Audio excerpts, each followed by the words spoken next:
bahwa Bang Rismon dan kawan-kawan sudah betul itu jalan, teruskan Bang Rismon, jangan takut.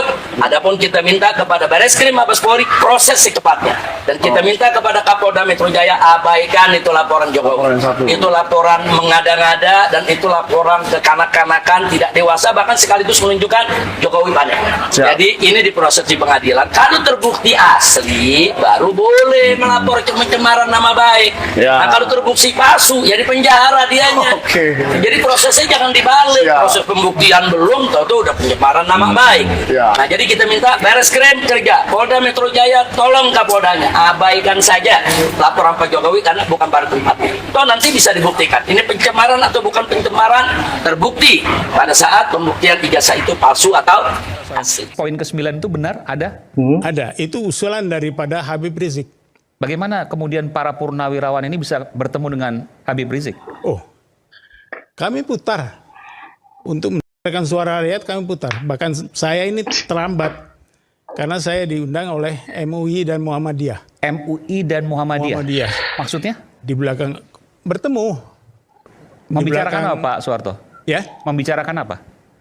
Enggak, ya karena dia cuma mengatakan kami mendukung Pak Harto. Assalamualaikum warahmatullahi wabarakatuh. Jumpa lagi dengan saya DJ Anak Jenderal. Di video sebelumnya ketika saya membahas tentang Rismon yang nyamperin Bibip Rizik untuk meminta perlindungan karena dia dilaporin oleh Bapak Jokowi, ternyata tidak hanya Rismon yang menghadap Bibip Rizik, tapi juga mantan jenderal yang diwakili oleh Pak Kumis itu datang menemui Habib Rizik. Bertemunya Rismon dengan Habib Rizik saja membuat saya heran. Kenapa Rismon ketemu Habib Rizik? Apa dia mau mu'alaf, mau lock-in supaya dia dibela oleh umat Islam? Ketika dia dilaporin ke polisi oleh Pak Jokowi, dibela oleh umat Islam karena dia lock-in gitu. Kenapa dia tidak menemui pendeta untuk meminta perlindungan? Dari sini saja kita tahu bahwa Rismon itu menemui orang yang punya banyak pasukan. Artinya apa? Rismon ini menjadi bagian dari orang-orang yang memang menginginkan kerusuhan. Yang datang ke kediamannya Bibip Rizik ini ternyata bukan Rismon saja, tapi ada juga mantan jenderal yang membahas tentang kesepakatan 8 poin itu. Kenapa mantan jenderal ini ketemu dengan Habib Rizik? Bisa kita katakan mereka ingin mempertontonkan ke kita, ke masyarakat, bahwa mereka ini nggak main-main dengan 8 kesepakatan itu. Mereka bahkan memanfaatkan Habib Rizik sebagai kekuatan. Pangkat mereka yang jenderal walaupun mantan ditambah dengan kekuatannya Habib Rizik, mungkin menurut mereka bisa membuat rakyat Indonesia ketakutan. Kita semua tahu kan Habib Rizik kekuatannya seperti apa. Omongan Habib Rizik ini udah dianggap omongan Tuhan oleh pengikutnya untuk memperoleh support, dukungan, kekuatan datang ke rumah Habib Rizik. Begitu pula dengan si Rismon, orang-orang yang dalam kondisi kalut, bingung datang menemui Habib Rizik.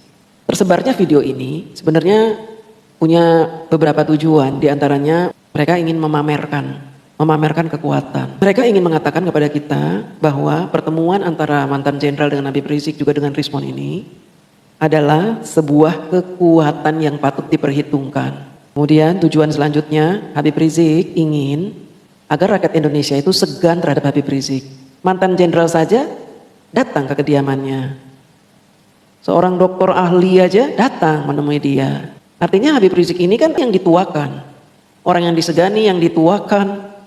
Tapi kalau kita berpikir secara logis gitu ya, orang yang menemui seorang ahli agama itu pasti orang yang meminta nasihat. Nah ini kan enggak. Mereka menemui Habib Rizik untuk didukung kejahatannya. Yang satu ingin memaksulkan wakil presiden dan melakukan makar, minta dukungan. Yang satu ingin menyebarkan fitnah, minta didukung juga. Jangan-jangan selama ini kita dikibulin dengan Habib Rizik. Seolah-olah dia itu orang yang menyebarkan kebaikan, mengajarkan agama, memberikan nasihat-nasihat untuk akhirat, kebaikan-kebaikan dunia dan bekal kita untuk akhirat nanti menghadap Allah. Ternyata Habib Rizik justru mendukung orang-orang jahat ini. Dan ketika Habib Rizik ini bernarasi menyudutkan Mas Gibran, Habib Rizik kayaknya dendam sekali dengan Pak Jokowi. Coba kita saksikan videonya. Memberikan dukungan sepenuhnya atas pernyataan, yaitu 8 pernyataan diberikan oleh para purnawirawan jenderal. Ada 100 lebih jenderal, ada puluhan di sana marsikal, laksamana, kolonel dan seterusnya. Ini satu pernyataan yang sangat baik. Saya berharap pemerintahan kita menjadikan 8 pernyataan para purnawirawan tadi sebagai bahan masukan untuk mengambil pertimbangan. Jadi jangan diabaikan, ini masukan. tersebut bagus, masukan tersebut untuk perubahan ke arah yang lebih baik bagi bangsa Indonesia, wajib untuk diakomodir oleh pemerintah. Teman-teman dengar ya, kata-kata wajib diakomodir oleh pemerintah. Jadi Habib Rizik ini mewajibkan pemerintah untuk mengakomodir pernyataan 8 poin itu dari mantan jenderal itu. Emang dia siapa ya? Mewajibkan pemerintah mengakomodir. Kayak maksa gitu ya. Nah ini teman-teman, sangat berbahaya ketika ada seorang tokoh yang dimuliakan sedemikian rupa, padahal jejak-jejak digital sudah menyebutkan kejahatan yang dia lakukan selama ini buat Indonesia, buat NKRI. Bahkan dia punya keinginan dan cita-cita menjadikan Indonesia ini negara khilafah, menolak Pancasila dengan menyebut Pancasila dengan kata-kata yang kotor, menyebut bendera merah putih itu musyrik. Dia juga pernah menyebut tentara kita dengan sebutan-sebutan jelek, polisi kita dengan sebutan-sebutan jelek. Tapi dia dimuliakan oleh siapa? Oleh orang-orang yang membenci pemerintah.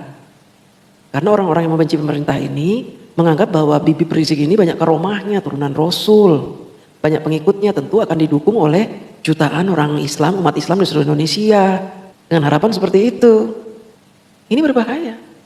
Ketika ada jenderal bertemu dengan Rizik Syihab, mantan ketua ormas terlarang di Indonesia, mereka membuat pernyataan-pernyataan yang menekan Pak Prabowo untuk mengakomodir permintaan mereka yang menurut kita permintaan tersebut permintaan yang sangat di luar dari kebenaran.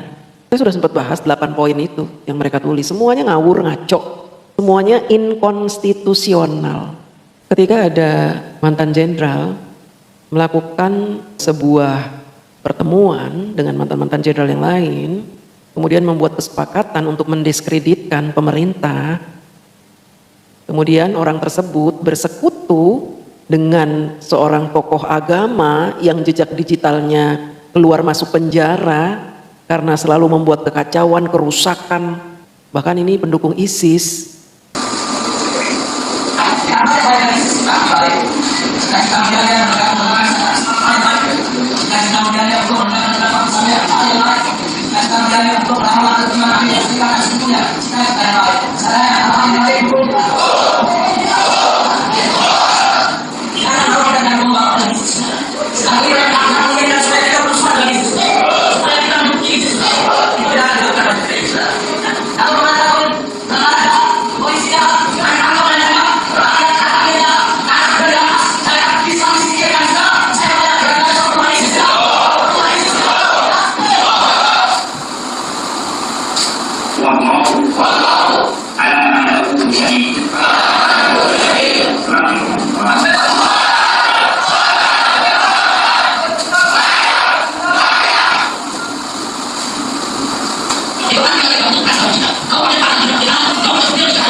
Ditambah lagi, mereka ini bersekutu dengan para penyebar berita bohong, si Rismon itu. Pembohong berkumpul dengan penjahat dan mantan-mantan jenderal yang tidak cinta tanah air. Mereka bahkan berkata sebaliknya, kami membuat kesepakatan ini karena kami cinta tanah air. Yang memang terkenal sebagai bos demo, terkenal sebagai preman berjubah, terkenal sebagai orang yang membuat kekacauan, intoleran, rasis. Ngapain mantan jenderal bergabung dengan beliau ini? Ngapain? Apa? Nakut-nakutin kita, rakyat gitu, nakut-nakutin. Saya walaupun pernah dipersekusi sama anak buahnya Habib Rizik, tapi saya nggak takut. Bersatunya mantan-mantan jenderal ini dengan Habib Rizik justru memberitahu kepada kita semua siapa mantan jenderal yang membuat 8 poin kesepakatan ini. Ternyata mereka memang orang-orang yang ingin membuat kerusakan di Indonesia. Loh, kok kerusakan? Kan Habib Rizik tokoh ulama loh. Kita semua tahu dia ini bukan turunan Rasul, tapi ngaku-ngaku turunan Rasul. Kemudian dia ini ngaku-ngaku sebagai tokoh agama, padahal dalam setiap ceramahnya dia selalu mengajarkan kebencian, kata-katanya kasar. memprovokasi umat untuk membenci, bahkan menghalalkan menyebarkan fitnah. Ada itu videonya. Coba mencari kesalahan-kesalahan, bahkan kalau nggak ada kesalahan, kan buatlah fitnah-fitnah yang bisa diterima oleh masyarakat tentang mereka. Dulu boleh Habib Rizik itu banyak pengikutnya, bisa mendatangkan 2 juta orang untuk menyerbu ke Monas, boleh.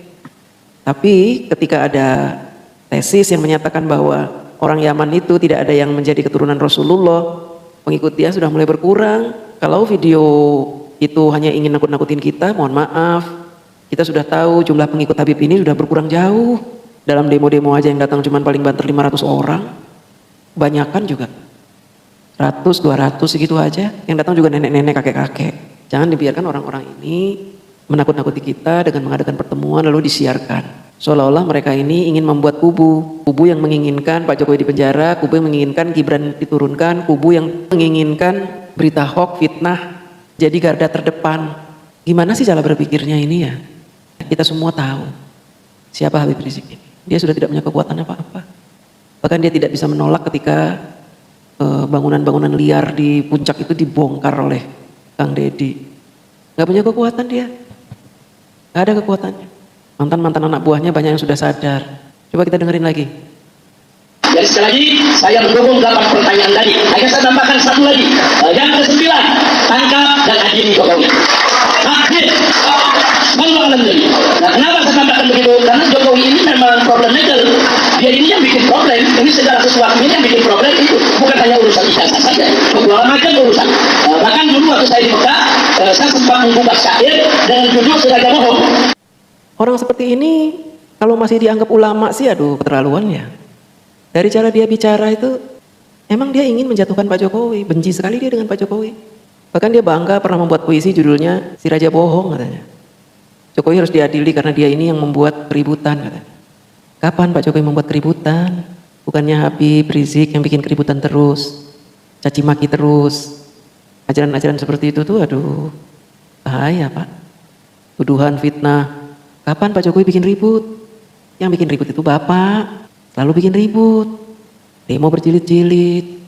Disuruh datang ke Bareskrim ngumpet. Sampai-sampai mengorbankan 6 laskar. Dijadiin bemper.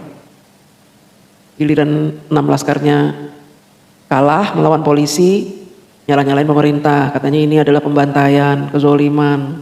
6 laskar itu mati ya karena kamu, Bib. Disuruh ngawal kamu. Karena kamu ketakutan dipanggil polisi. Pengecut kamu, Bib. Kabur ke Arab sampai 3 tahun. Ketika visanya habis, baru dia pulang. Itu juga kalau nggak dibantu oleh pemerintah, nggak bisa lama-lama di sana. Sampai 3 tahun coba. Ngumpet dipanggil polisi. Minta di SP3 katanya panggilannya. Kemudian ketika memprovokasi rakyat, dapat lagi panggilan Bareskrim. Ngumpet lagi. Kalau emang berani kamu ngomong dipanggil polisi, datang ke polisi. Itu namanya jihadis. Pejuang itu ingin mendirikan khilafah ya harus berani. Jangan pengecut, Bib. Mentalnya mental pecundang tapi memprovokasi orang untuk melawan. Padahal kamu sendiri pengecut. Pasukan kamu yang disuruh maju, disuruh demo, disuruh ini, disuruh itu. Kamu yang ngumpet di Arab. Kamu itu yang bikin kekacauan, Bib. Bukan Pak Jokowi. Banyak-banyak istighfar, Bib. Ya, istighfar. Mumpung nyawa masih ada di kandung badan. Jangan terus memprovokasi rakyat. Kami itu udah jengah, bosan dengan kata-kata hujatanmu itu. Coba kita dengarkan lanjutan video ini coba. Dan itu sudah kita sampaikan dari jauh hari, dari tahun 2018 kita sudah ingatkan orang ini berbohong, orang ini berdusta, orang ini harus dimakzulkan. Nah, cuman saat itu memang masih banyak yang belum sadar. Nah kalau sekarang ini udah banyak yang sadar, bahkan yang dulu dukung Jokowi udah akhirnya mulai sadar, bahkan mulai jadi pahlawan kesiangan. Dan mudah-mudahan kita tetap bersatu. Kata Bibip, dulu itu banyak orang yang nggak sadar bahwa Pak Jokowi itu pembohong. Dulu itu Pak Jokowi susah dimakzulkan karena banyak orang yang tidak sadar. Sekarang ini orang pada sadar katanya. Bahkan yang dulu membela Pak Jokowi sekarang menjadi pembenci, udah sadar banyak. Bibip salah. Bibip salah. 10 tahun Pak Jokowi tidak bisa dimakzulkan karena apa? Karena Bibip tidak punya bukti apapun dengan tuduhan Bibip itu. Bukan karena banyak orang yang tidak sadar. Dan sekarang kata Bibip banyak orang yang sadar. Siapa yang sadar, Bib? Siapa yang menurut Bibip banyak orang yang sadar gitu?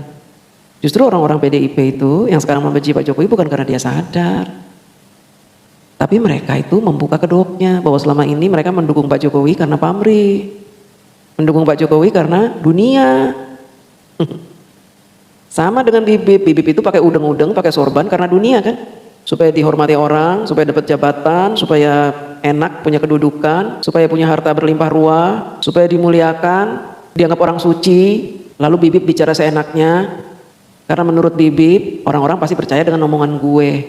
Kan gue mulia, cucu Nabi, gak ada yang berani menghina gue. Kan mereka takut kualat. Jadi gue ngomong apa aja mereka pasti percaya, gitu kan. Ingat Kiai Haji Imaduddin itu yang sudah menemukan bahwa orang-orang Yaman itu bukan turunan Rasul, tapi turunan Fir'aun, turunan Israel. Makanya saya jadi tidak heran kenapa Bibip Rizik Sihab ini mulutnya kotor kalau bicara, kasar, kotor. Ya karena memang turunan Israel, turunan Fir'aun. Maunya dipuja-puja, maunya disembah-sembah, disujud-sujutin, maunya dicium-cium kakinya, maunya dimuliakan. Kalau ada orang yang nggak memuliakan, udah dicaci maki, dibilang kafir lah, dibilang menentang Islam. Padahal kami ini Islam, masa kami menentang Islam? Kami hanya tidak suka cara Bibip berpolitik. Ustadz boleh berpolitik? Boleh, tapi kalau menjual agama itu yang berbahaya, Bib.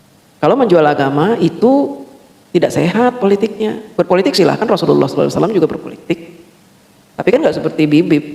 Mencaci maki, menyebarkan fitnah, membenarkan hoax, ngata-ngatain orang, membuli. Tidak ada, Bib. Kalau Bibip turunan darah Rasulullah, tidak mungkin mulut Bibip ini kotor. Kami umat Islam juga udah tahu, Bib. Siapa ulama yang patut kami ikuti, siapa yang tidak. Nggak usah merasa orang paling hebat di Indonesia. Tes DNA aja dulu lah. Buktikan kepada kami bahwa kamu bernyali.